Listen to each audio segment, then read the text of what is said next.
Kinshasa na biso réalité ya banaki réalité ya banakino. Président de la République démocratique du Congo, Félix Antoine Tshisekedi Tshilombo, a nommé nouveaux animateurs na entreprise publique. Kinshasa 03 et l'Obama qui lors il y a 31e réunion il y a conseil de ministres ouais Salamaki Mokole lobby vendredi 3 décembre wapi ezalaki présidé na chef de l'État congolais Félix Antoine Tshisekedi Tshilombo. Échange de paroles à l'Assemblée nationale lors ya plénière où Salamaki Mokole lobby Christophe Mbosonkodia a qualifié de lycée Sanga de délinquants PC Sanga a bengiye voyou. Si personne bakoufi na nouvelle attaque ADF et Salamaki na Eringeti na Beni na province ya Nord Kivu. Walande ba sujet oyo toko développer une édition ya Mokole lelo ya KNB News on azaka toujours na plaisir ya ko présenter les bino pe na souhaiter bino bolandi malamu.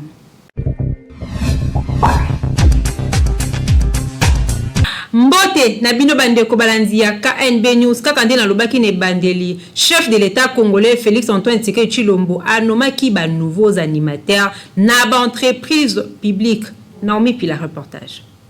Président de la démocratie du Congo, Félix Antoine Tshisekedi Tshilombo a nommé un nouveau dirigeant, il y a général de carrière de mine Jekamine Namokuse, et c'est vendredi 3 décembre 2021, et Zali Bongo Kaputu Alphonse Petambengoi, nommé respectivement président et conseil d'administration et directeur général et Jekamine. Win Kabiana Léon lié à Zali nommé na poste et directeur général adjoint P ya société minière yango ezali ordonnance ya ba nomination et tangemaki na radio télévision nationale congolaise na porte-parole ya président de la République Kasongo Mwema Yama.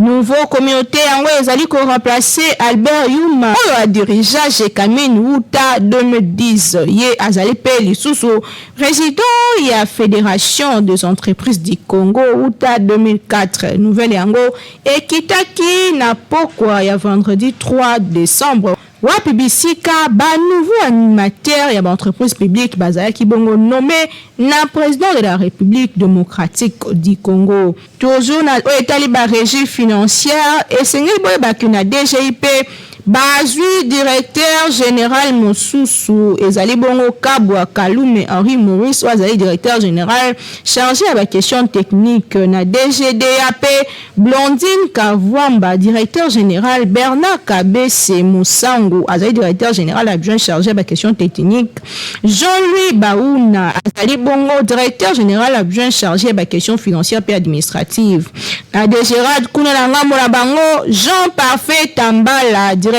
général Mfwamba Lukonde, directeur général adjoint peu chargé à la question technique. Christine Epoluke Bombula, directeur général adjoint chargé à la question de finances et administration. Et Sengeli Koeba que, selon ma source proche à la présidence de la République démocratique du Congo, Talisi Bicho que Ezali Bongo, nomination et bandit Kassie Koko semaine prochaine, c'est-à-dire que Koko qu'on nomme peut qu'on remplacer personnel top animateur il y a six canabes entreprises publiques à faire en haut et tikali à suivre Kinshasa et l'équipe partout. Kinshasa 03 et l'Obama qui lors il y a 31e réunion à conseil de ministres ouais Salamaki Mokole lobby vendredi 3 décembre wapi ezalaki présidé na chef de l'État congolais Félix Antoine Tshisekedi Tshilombo. Image fait commentaire n'élément où il y a Naomi Pila. Président de la République démocratique du Congo, Félix Antoine Tshisekedi Tshilombo, a présidé qui, le 3 décembre dernier, réunion et à conseil de ministres au Salemaki par vision conférence Lolenge Bomesano. Chaque semaine, réunion et au Salemaka. Lors il y a communication na ye, chef de l'État congolais, Azongaki na et Talibongo œuvre et projet. Kinshasa 03 lancé na capitale démocratique du Congo. Président RDC à Lobaki na conseil de ministres que a constaté et a observé que la plupart des bactéries à ville à Kinshasa ezali nanu ya kobonga te na kotala yango ezali nanu koprésente batrou oyo ezali kopesa impression ke kino lelo projet wana ekoti nanu na mosala te ndenge porte-parole ya gouvernement apesaki na compte rendu na ye. D'après même source, face à problème yango, Félix Tshisekedi asengi accélération pour une simple exécution ya travaux projetés pe réorganisation ya acteurs concernés pour un meilleur suivi réalisation physique et financière ya projet. Président ya RDC a encouragé que Premier ministre a examiné possibilité à commettre sur pied commission ya supervision composée d'un ministre en charge de l'infrastructure, ya budget, ya transport, ya finance ainsi que l'autorité urbaine ya ville province à Kinshasa. Par ailleurs, rapport moko mensuel technique et financier et également entendu régulièrement dans le conseil de ministres. Au-delà ya travaux programmés, commission yango eko pencher sur ba problème où ils allaient plonger structure étatique en charge ya assurer fonction pe maintenance ya ba route démocratique du Congo surtout ya ville province ya Kinshasa na état moko ya malamu. To rappeler awa que projet Kinshasa zéro trou ezalaka lancé le 14 octobre dernier na premier ministre Jean-Michel Sama Lukonde pour la durée moko ya 6 mois kasi kino lelo mosala na ebandi te pour na koluka solution ya ba trou na Kinshasa. Projet yango ezali na ambition ya koeffectuer ba travaux ya réhabilitation na axe secondaire ya voirie de Kinshasa pe ezali ko concerner 85 km répartis na 4 districts ya ville pour na kosala ko circulation urbaine esala malamu.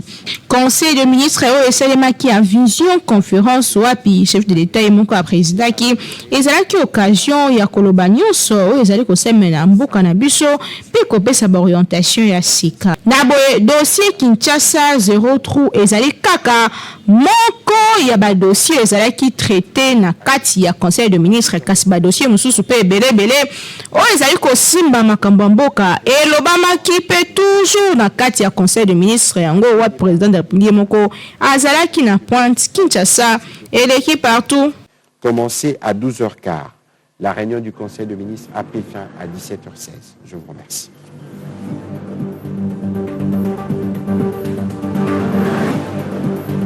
Échange de paroles à l'Assemblée nationale lors ya plénière où Salamaki Mokola Lobby, Christophe Mboso Kodia a qualifié de lycée Sanga de délinquants, PC Sanga Bengiye voyou. Bolanda image pe commentaire n'élément où ya Naomi Pila. Il y a plénière où les salemaki vendredi 3 décembre dans la chambre basse du Parlement. Président de l'Assemblée nationale Christophe Mboso a qualifié qui député de lycée Sanga de délinquants pour la retirer Maloba pendant que Abaneko réagir na o état bon ba question.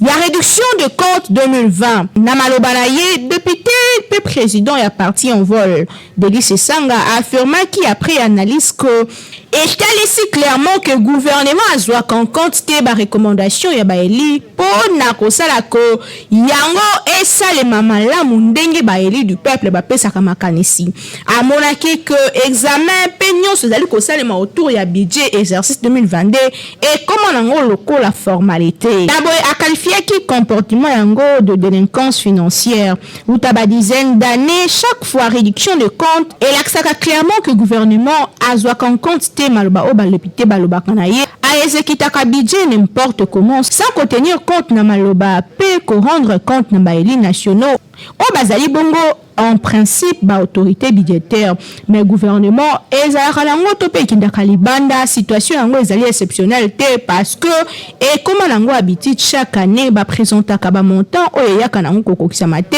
na suka nango ba kana ba excuse pe ba raison kasi ba dépassement na ba institution mususu ezali ko salema ndenge bomesano na boye mauvaise pratique wana ezali bongo délinquance financière o ezali ko sala que population a se retrouver TP. Yango ezali bongo malamu mingi te parce que population azali ko empathie. Na tango wana président de la chambre basse ya parlement a retiré qui parole na député c'est Sanga parce que selon ye mot délinquance ezali bongo ezalaki malamu te ezala employé na kati ya plénière pe na circonstance wana kasi malgré que bakataki ye micro honorable Delice Sanga aboyaki ko retirer maloba na ye azongisaki président Assemblée nationale que yo pe ozali délinquant na kobima na plénière Delice Sanga alors interview moko accordaki na presse na Kinshasa atraitaki Christophe Mbosso président de l'Assemblée nationale de voyou pour empêcher à poursuivre la plénière na koloba que aboyi que vérité et l'Obama Assemblée nationale et comment le col l'église pe Christophe Mbosso a comment le col la pape situation et seulement qui vendredi l'Assemblée nationale est poussé plusieurs Congolais va réagir yango e kaboli bon opinion nationale pas internationale pour na baïke Christophe Mbosso azali na raison pour na basusu Delice Sanga nde azali na raison kasi na nyonso wana esengeli koyeba pe konote que situation ngo etikala en suspense. Il faut que bossa na te que na suka ya plénière projet de loi portant réduction des comptes ezalaki adopté na Assemblée nationale yango ezalaki motuya kasi moto na moto abimisaki bazalaki nango na motema pe yango epesi mwa bokabali na opinion Kinshasa eleki partout.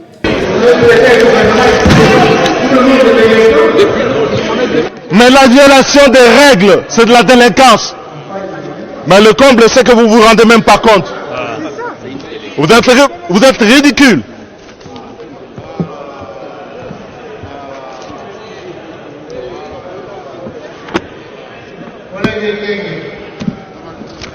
C'est un délinquant.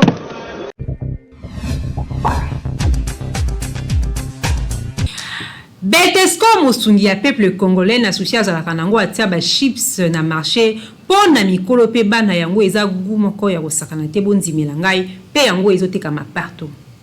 Toujours na souci ya kosunga ba congolais na kopesa bango ba produit ya qualité supérieure nzambe na bango nyonso société Beltesco aye lisusu na ba produit ya sika tunanga nini snacks boom pe snacks crustos oyo ezali bongo ba chips oyo Beltesco atie na marché mikolo oyo ezali na gumoko ya kosakana te yoka eza na goût ya tomate épicée ndeti oyo bozali komona pe oyo mususu ezali na goût ya fromage pe oyo etikali yango nde ezali na goût ya nguba ezali elengi moko bondimela ngai meka papa mama okokangama kutu ezali biloko ya kitoko ya kosombela bana surtout na ba période oyo ya classe chips oyo eko permettre na bana na yo baza en forme banda bakour na bango ndimelanga okopesa nga raison po goût oyo ezali awa somo Betesco na bolinga za kango na ba consommateur na ye aye lisusu ko bimisa ba produit kitoko pona ko sepelisa bana na biso tala bana bazungi kelasi na récréation esengeli mwana lia yoloka malunga ni na golia ezali ba snack oya Betesco oye bimisiko oye ezali ko liama kitoko makasi ndakisa tozana ba croutos oye ezali na goût ya fromage na goût ya nguba tozana ba boom oye ezali na goût ya tomate épicée na goût ya fromage nyonso ezali ba produit Betesco ou moins na kata mesa oyo variété ya bagu oyo ezali ko pesa posa kitoko ya kolia lisusu ozali kolia kitoko ezali ko bakisama ozali kotia elenge ezali ko bakisama ozali kolia gu ezali ko mata yango babenga yango croutos yango babenga yango boom yali ko sala ke qualité ezali sala différence na Betesco biso to kana poto sunga poto créer aptitude de consommation na bino ba consommateur ezali kotekama partout na bawenze nyonso ya ville ya Kinshasa na ba boutique ya mike ya kona bino oza mobimba kasi yebela toujours vérifiaka logo ya Beltesco mopanzi nango po soki logo ya Beltesco ezali te seke ezali mbata kasi oyo ezali na logo ya Beltesco yangwana nde ba snacks oyo Beltesco atie na marché pona kosunga peuple congolais po yebi ye musala na ye ezali kaka ko servir peuple congolais na ba produit ya qualité supérieure pona santé kitoko Kinshasa eleki partout.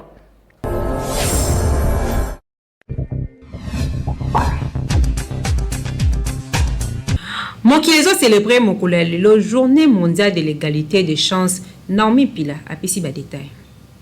Lelo qui nous ont célébré Journée mondiale de l'égalité des chances. Égalité des chances, ezali bongo. Moko ya baélément oyo esalaka que liberté, égalité pe fraternité esalema. Yango ezali moko ya déclaration universelle des droits de l'homme oyo ezalaka proclamé précisément na Nations Unies mpona kotala égalité des chances wapi moto nyonso azali na droit ya kozwa eloko soki akoki kozwa yango.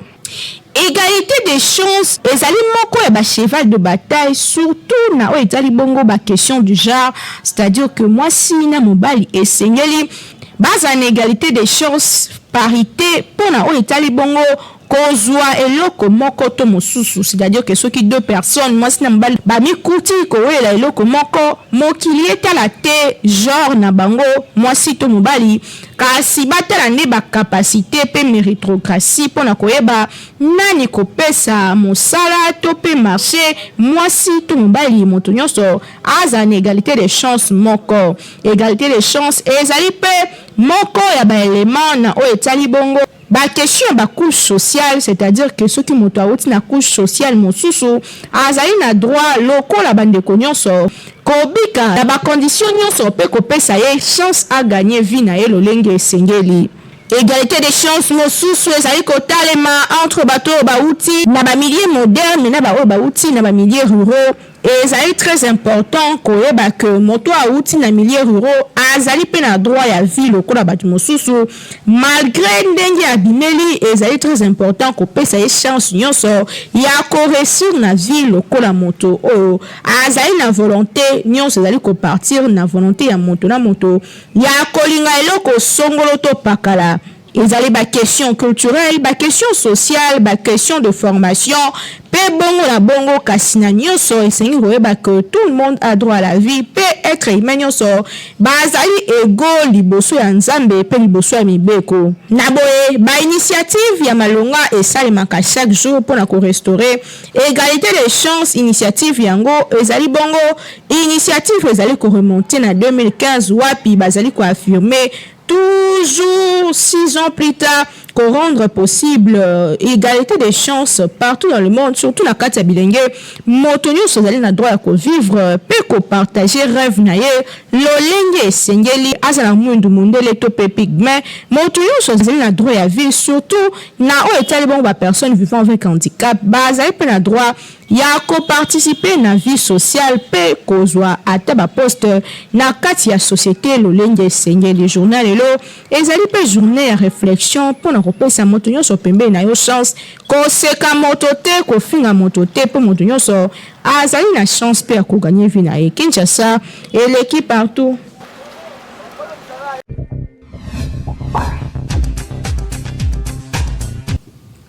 kobimela papa nzoto na libala nde intéressé biso na KNB News ya mokolo lelo ba mama obalobaka ke on a travaillé toute la journée naza fatigué et bomela basi ebele mabala boyo kande bakino ba réagisaki awa na micro ya Pegi Ilunga.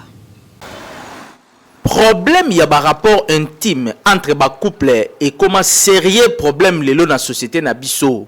Ba couple ebele ba komi ko soit na ba divorce ezolandana se kolandana. Misusu ba komi na ba tricherie na niveau ya ko sakana te. Ba makangu ba komi mi balé mi satu en dehors ya mwasi na ye oyo abala officiellement. Raison na bango ezali nini? Mama alingi ko servir ye lisusu sexuellement te na ndaku. Fatigue ya misala ya journée ndenge bana ba déranger ka bango to ezali kaka kimotema mabe na bazua ya pamba pamba, surtout soki mobali wana asala ka musala o azonga ka butu akobanda ko bulele mabe azwaka basi mususu libanda alors yepe na ndaku klebowa sizoku te fenta pona nga na moni yango ezali mabe po mobali azumbongo na ye a dépasser apesi mbongo na famille na yo abali yo sikoyo yo na ndako libala omo pimela mobile na onjoto ngapo na nga na moni eza mabe on se ko linga no yete conseil na pesa na ba baso basala ba bongo batika nde eza wana egobe bisele mamu na ebele basi basali bango pona biso pe toza pona basi alors pour satisfaire mobile na yo ezara teke fo et comme un débat ezapeka teke po au salaire on a menace pe eza bongo te ezake mobali ntango azolinga mwasi to mobali ntango azobala mwasi aobali na deux catégories. Premièrement pas botele bana, deuxièmement eza pour satisfaire ye na ba besoin na ye. Parce que nous les hommes toza wana pona kobima kokende kolukela bango mbongo kokokisa ba posa na bango. Alors pourquoi pas kokokisa ba posa na biso mibali? Alors pour nga vraiment kotana, je suis pas d'accord parce que eza vraiment kitorote. Il faut pena ko ba changer comportement, ko ba ko même moral na bolingo nde sala ka bolingo to vivre bien. Moi na moi so se comportera bongo, il faut changer. Il faut changer parce que moi si oyo aza soumise aza pas mobali na ye normalement il faut que ça va poser mobali il faut que tika comportement ya mabe ceux qui ozo pesa mobali to ça ko pesa libanda na msusi ko zando ndumba inutile ya robala yo pour moi so ndumba nde wana ndeza nango normal mutu yo surtout mais moi si aza logique aza moi ça comportement bien o aza kitoko o aza ndako na libala il faut satisfaire mobali ne c'est tout à fait normal donc baso ozo sala bongo pour na ngai ndeko na bino ya na bino leki na bino il faut botika comportement na eza vraiment mal. Tu vas rendre moi si quoi. Premièrement, tu vas là-bas rendre moi si quoi. Intérêt de bosson là-bas là moi c'est ça dans sexe après ban. Et l'autre quoi le bosson premièrement c'est dans sexe. Alors moi si on va là-bas na mbongo. Open on bal no sexe. Wana subolingota. Wana subolingota pour na ngai. Ils en a deux makambo na kopesa kaka na mokuse soit eza normal ceux qui kaka dans la période wana na ko comprendre mais sur le plan sexuel na ko ozwa pe azala esclave ya sexité parce que eza sentiment ya ngana yi donc na respect aza mwasi na bali na mbongo ceux qui na sengi a ko comprendre ngai a ko satisfaire ngana ba besoin na nango. Premièrement concernant pesa na mibali wana eza eloko bato mibale fu bayoka na po basala yango ntango okomi kokende na par force ekomi viol. Moi si pe fozala quand même mutu eba déjà ko comprendre mobali na yo ozala quand même compréhensif et pas mobali no eba ke mobali na nga boyeba ninga ko kamba mobali na yo eza teke obanda ko sala mabe mingi et pas mobali po mobali pe ceux qui azo amono ke façon se comporter a olinga ki nego isala mamango libanda a olinga ki tricher. Mais yosko tant que aux amoisi il faut ba ndenge ni ya charge à mobile na yo mobile pe il faut comprendre na moisi azape mutu za teko brisquer pour na komanda ko sala o ba bengi rapport eza iloko moko faut ba tumi bali bayokana pour ba sala yango eza teke okende nango lokola viol moko. Mama yeba ke moko ya ba cause o ko sala de sorte que mobali na yo afande la yo na ndaku alinga yo koleka ezali yango wana kaka yango pe ekosala de sorte que mobali na yo akoma musika na yo ndimela ngai ezali yango wana kobosana te Bible elobi femme soyez soumise. Maman comprendre que ozali na part ya responsabilité na kati ya couple na bino soki avancement ezali bakobetela yo maboko kasi soki te quelque part yeba ke yo pe ozali cause ya mabe mingi o ezokoma na libala na yo comprendre je fongwama Kinshasa et l'équipe partout. Bon, comprendre que tu comme une souka édition à Mokola Lelo, samedi 4 décembre 2021. Merci Nabino Baignon sur Bolandaka KNB News. Merci na confiance et fidélité Nabino. Nabi que vous avez qui est belé à Kolandanga partout dans le monde. Kasnabo Sanate Kopesa. Merci une équipe technique et rédactionnelle. Au Basala qui Monsala qui toko. Caméra PRG. Simba Makina Timothée Kayembe na réalisation. Il y a Nathan Siata toujours na coordination. Il y a Grand Lion. Il y a communication. Jimmy Mukendi Chimanga. Nabino. Tokuten mikolezali koya kasna souhaité bino bon week-end pe kimia na mabota na bino. Magazine